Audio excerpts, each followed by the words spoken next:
The ability to learn is a skill. The willingness to learn is a choice. Next slide to read. Start from the slide to read. এতিয়া মোৰ উদ্দেশ্য আছে এই যত মই presentation দি তাৰ main উদ্দেশ্য আছে মই যেহেতু এজ এ বিআৰপি ধেমাজি শিক্ষাখণ্ডত কাম কৰি আছো বিভিন্ন বিদ্যালয়লৈ যাওঁতে দেখো যে আমাৰ ল'ৰা ছোৱালী যেটো প্ৰথম দক্ষতা তেওঁলোকৰ প্ৰথম দক্ষতা বিকাশ হোৱা নাই তেওঁলোকক যদি আখৰে দিয়া অংক কৰিবলৈ দিয়া হয় অংক তেওঁলোকে কৰিব নোৱাৰে কিন্তু মই যদি কৈ দিওঁ যে তোমালোকক এটা যোগ কৰিবলৈ কৈছে বা এটা বিয়োগ কৰিবলৈ দিছে বা পূৰণ কৰিবলৈ দিছে তেতিয়া তেওঁলোকে পাৰে গতিকে আমি ধেমাজি শিক্ষাখণ্ডৰ তৰফৰ পৰা দুটা এক্টিভিটি কৰিছিলো প্ৰথমটো আছিল ৰিডিং মান্থ সেলিব্ৰেশন আৰু দ্বিতীয়টো আছিল আমাৰ ট্ৰেজাৰ অফ সামাৰ ভেকেশন এই দুইটা বিষয়ে মই আলোচনা কৰিবলৈ লৈছো আৰু ইয়াৰ মেইন উদ্দেশ্য আছিল প্ৰথমটো আছিল যে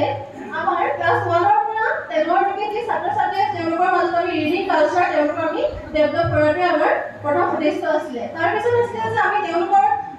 মানে পঢ়াৰ মাধ্যমেৰে তেওঁলোকৰ যিটো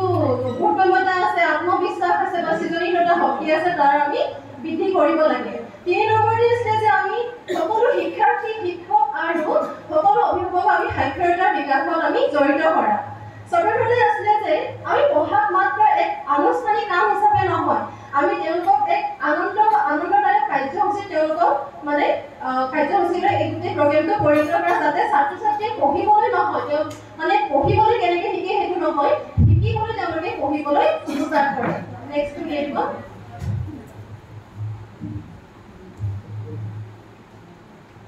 ইগনাচিও এষ্ট্ৰাডাৰ এটা কথা কৈছে যদি কোনো শিশুৱে আমি যিখিনি শিকাও তেওঁ যেনেদৰে শিকাও তেনে তেওঁলোকে শিকিব নোৱাৰে আমি কি কৰিব লাগিব তাহাঁতি যেনেদৰে শিকিব বিচাৰে যেনেদৰে শিকালে তেওঁলোকে পাৰে আমি তেওঁলোকক তেনেদৰে শিকাব লাগিব ইয়াৰে ফাৰ্ষ্ট পইণ্টটো মই দিছিলোঁ যে যদি শিক্ষাৰ্থীয়ে ভালদৰে পঢ়িব পাৰে তেতিয়াহে আটাইবোৰ বিষয়ত তেওঁ দক্ষতা অৰ্জন কৰিবলৈ পাৰিব অন্যথা তেওঁ যদি ৰিডিংটো ভালকৈ নোৱাৰে গুৰুত্বপূৰ্ণভাৱে পঢ়িব নোৱাৰে তেওঁ কোনো কাৰণতে বাকী ছাবজেক্টসমূহ আয়ত্ত কৰিবলৈ নোৱাৰে দ্বিতীয়তে দিছোঁ যে শিক্ষাত দুৰ্বল প্ৰদৰ্শনৰ মূল কাৰণ হৈছে ছাত্ৰ-ছাত্ৰীৰ যিটো তেওঁলোকৰ প্ৰথম মানে প্ৰথম পদ্ধতি সাপোজ আমি যদি কওঁ বগলীটো সাধাৰণতে ল'ৰা ছোৱালীয়ে বানান কৰি পঢ়িলে কেনেকৈ পঢ়ে ব গ ল দীৰ্ঘৰিকাৰে দি যদি এটাকে তেওঁলোকে যিটো বানান কৰি জোটাই পঢ়ে তেতিয়া ল'ৰা ছোৱালী কি হয় বস্তুটো তেওঁলোকে বুজি পাবলৈকে সময় লাগিব আৰু তেনেকৈ গোটেই বাক্যটো পঢ়োঁতে যথেষ্টখিনি সময় লাগিব গতিকে তেওঁ যদি বগলীটো ব গ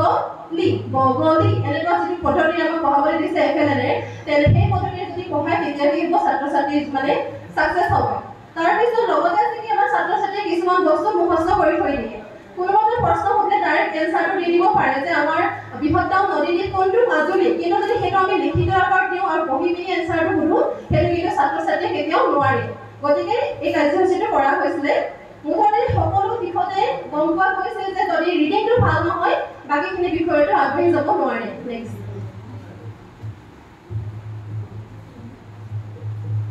এতিয়া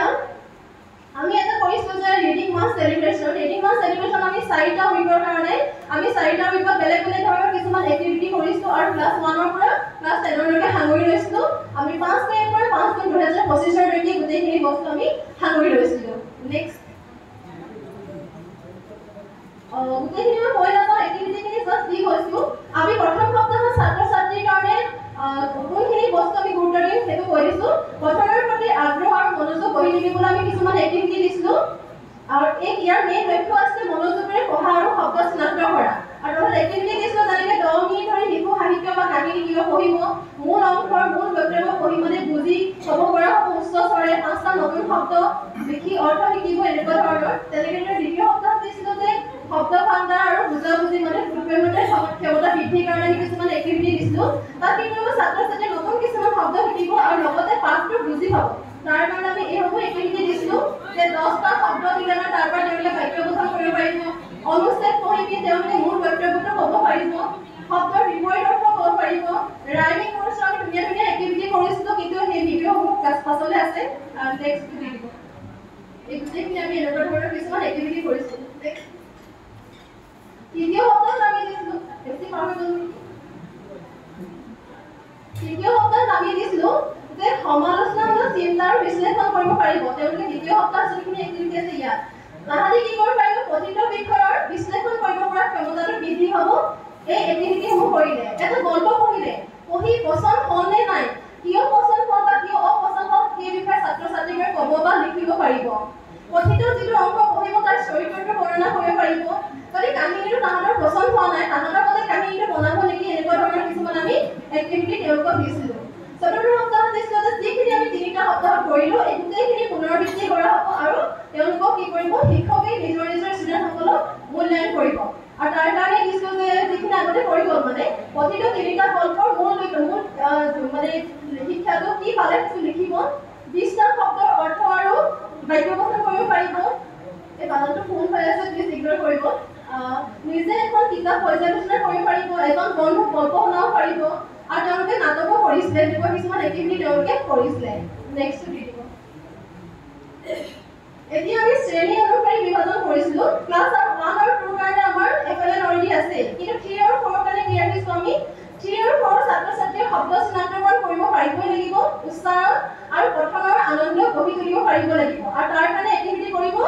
ছবি সহ গল্প পঢ়া শব্দ ধ্বনিৰ সৈতে মিল থকা মানে একে ধ্বনিযুক্ত শব্দৰ মিল থকা বেলেগ শব্দ চিনাক্ত কৰা গল্প পঢ়ি মানে কিবা গল্প পঢ়ি তাৰ চৰিত্ৰসমূহ বিষয়ে আঁকিব বা নাটক সাজিব পঢ়াৰ পিছত যিটো সৰল প্ৰশ্নৰ উত্তৰ দিব লাগে যেনেকৈ ক্লিয়াৰলি কৈছে যিটো বোনাছ বুলি কৈছে সেই বস্তুখিনি তেওঁলোকে আয়ত্ত কৰিব পাৰিব লাগিব মানে তেনেদৰে পঞ্চম আৰু ষষ্ঠ শ্ৰেণীৰ দিছিলোঁ যে শব্দ ভাণ্ডাৰ বৃদ্ধিৰে তেওঁলোকৰ বুদ্ধিমত্তা আৰু মনোযোগৰ বৃদ্ধি কৰিব তাৰ কাৰণে আমি এইখিনি ক্ৰিয়াকলাপ দিছিলোঁ গল্পৰ যিটো মূল বক্তব্য সেইটো লিখিব পাৰিব লাগিব নতুন শব্দৰ অৰ্থ আৰু বাক্য গঠন কৰিব পাৰিব লাগিব দুটা চৰিত্ৰ তেওঁলোকে তুলনা কৰিব পাৰিব লাগিব কোনটো চৰিত্ৰ ভাল বেয়া কাৰ কেনেকুৱা ধৰণৰ কি গুণ আছে কল্পনা শক্তিৰ আধাৰত তেওঁলোকে নিজে কিছুমান গল্প বা কবিতা এনেকুৱা ধৰণৰ কিছুমান তেওঁলোকে ৰচনাও কৰিছিলে নেক্সট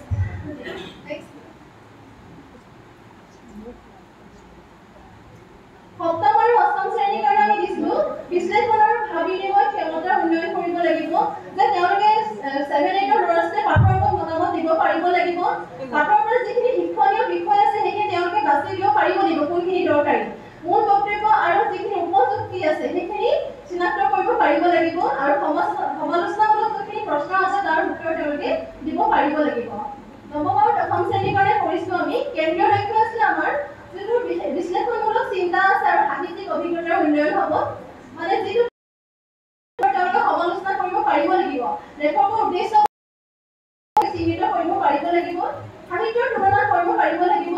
আৰু পাঠৰ ওপৰত বিতৰ্ক বা আলোচনা তেওঁলোকে তৰ্ক আধাৰে কৰিবলৈ পাৰিব লাগিব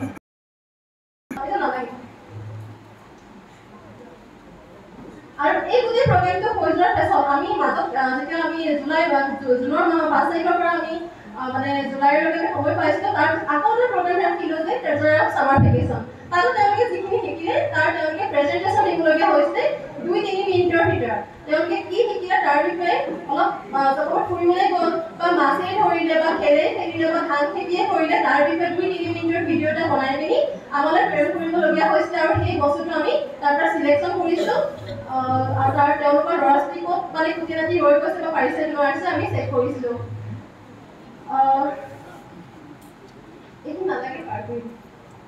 আৰু ইয়াৰ পৰা আমি কি পাইছিলোঁ যে ছাত্ৰ ছাত্ৰীৰ যিটো মানে পঢ়াৰ দক্ষতা আৰু লগতে তেওঁলোকৰ যিটো ধাৰণাৰ প্ৰকাশভংগী তাৰ কি হৈছে তেওঁলোকৰ সেইটো বিকাশ হৈছিলে লগতে কি হৈছে আমাৰ যিসকল মানে গাৰ্জেন আছিলে তেওঁলোকৰ গাৰ্জেনসকলেও আমাৰ লগত মানে সক্ৰিয় প্ৰেৰণাদাতা হিচাপে আমাৰ লগত কাম কৰিছিলে আমাৰ 150+ ভিডিঅ' আমাক তেওঁলোকে শ্বেয়াৰ কৰিছিলে গাৰ্জেনে হওক বা স্কুলে হওক বা ষ্টুডেণ্টে নিজে ফোন কৰি শ্বেয়াৰ কৰিছিলে আৰু এইসমূহ আমি BRC ধেমাজি নামৰ এটা আমাৰ ফেচবুক পেজ আছে অফিচিয়েল তাতে আমি গোটেইসমূহ আপলোড কৰি ৰাখিছোঁ প্ৰতিটো মানে ভালেই হওক বা বেয়াই হওক প্ৰতিটো ভিডিঅ' আমি আপলোড কৰি ৰাখিছোঁ যেতিয়াই মন যায় সেইখিনি যাতে চাব পাৰি নেক্সট ভিডিঅ' আৰু ইয়াৰ পৰা আমাৰ কিছুমান লাভ হৈছিলে যে যিটো আমাৰ প্ৰথম সাৱলীলতা আৰু যিটো বোধগম্যতা তেওঁলোকে যেতিয়া নিজে প্ৰেজেণ্টেশ্যন দিছিলে তাৰ তেওঁলোকৰ এই বস্তুখিনি তেওঁলোকৰ বিকাশ হৈছিলে কাৰণ এটা কেমেৰাৰ আগত কথা ক'বলৈ সকলোৰে পটককৈ সাহস নহয় আৰু ল'ৰা ছোৱালীয়ে যে এই কথাখিনি স্পষ্টকৈ লাগিলে 10টাই বা 5টাই বাক্য হওক তেওঁলোকে যে ক'ব পাৰিছিলে অলপ হ'লেও মানে তেওঁলোকৰ উন্নতি হৈছিলে বুলি আমি ভাবিছিলোঁ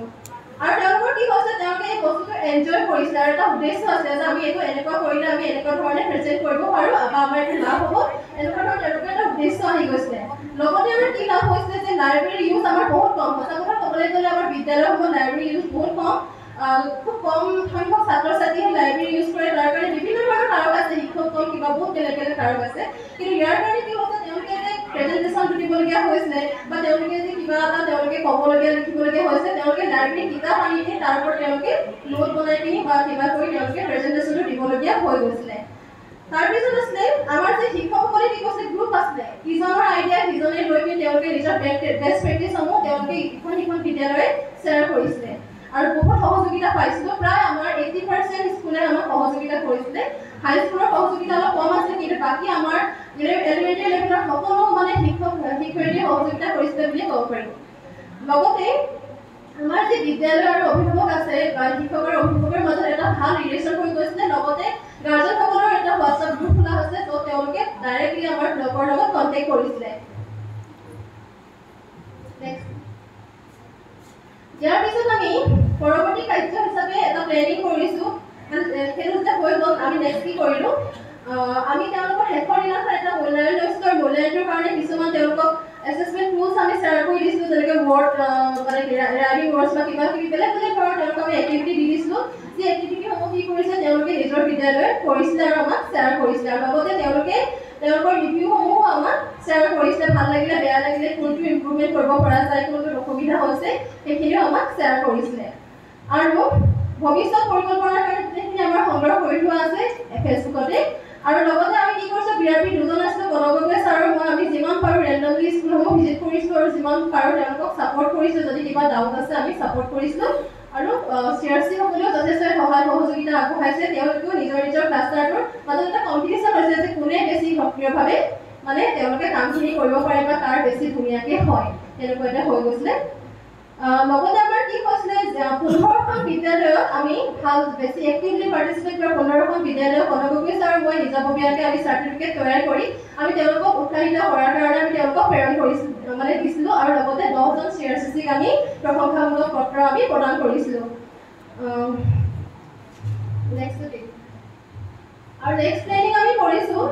ডিচেম্বৰ নহ'লেবা জানুৱাৰী 2026ত আমি কি কৰিম মানে নেক্সট আমি প্লেনিংটো আমি ভাবিছোঁ যে ইয়াৰ পিছৰ কি থাকি গ'ল তাৰ ওপৰত আমি নেক্সট আকৌ এটা ৰিডিং মান্থ চেলিব্ৰেশ্যন আকৌ এটা প্ৰগ্ৰেম কৰিম তাৰপিছত আছিলে আমাৰ প্ৰথম সংস্কৃতি বজাই ৰাখিবলৈ আমাৰ ধেমাজি এডুকেশ্যন ব্লকৰ প্ৰত্যেকখন বিদ্যালয়তে যাতে এটা ৰিডিং কৰ্ণাৰ থাকে যাতে চব ল'ৰা ছোৱালীয়ে মুক্তভাৱে পঢ়িব লাগে আমি এনেকুৱা ধৰণৰ প্ৰপ'জেল আমি BSCG মিটিঙত আমি ৰাখিছিলোঁ কিন্তু এতিয়ালৈকে আমাৰ সেইটো কাৰ্যকৰী হোৱা নাই আমি প্ৰপ'জেলটো ৰাখিহে থৈছিলোঁ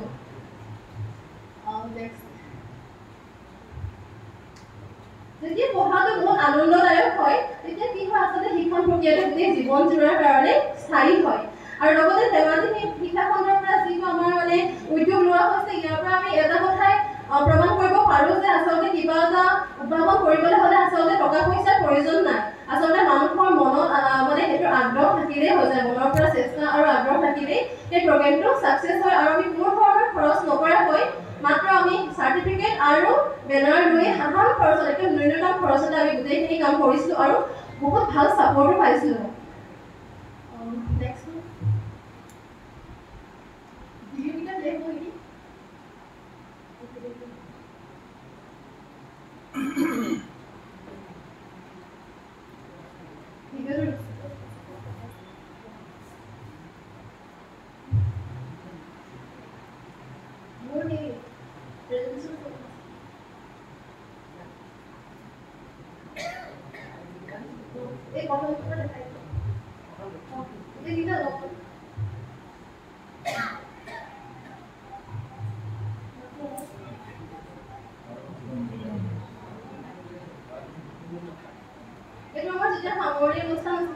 Closing ceremony তেতিয়া মানে ৰিভিউ দিবলৈ আমি গেষ্ট চিআৰচি বা গেষ্ট টিচাৰসকলক মাতিছিলোঁ আৰু ইয়াতে আমাৰ গেষ্ট টিচাৰ আৰু গেষ্ট চিআৰচি আজিও উপস্থিত আছে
মই মোৰ প্ৰেজেন্টেশ্যনৰ ইমানেই সামৰি পাৰিলোঁ মানে ভিডিঅ' বহুত আছে দেখাবলৈ দিগদাৰ হৈ গৈছে এখনি যথেষ্টখিনি আছে পটককৈ কেইটামান যোগিতা পাৰিছোঁ দেখাই দিছোঁ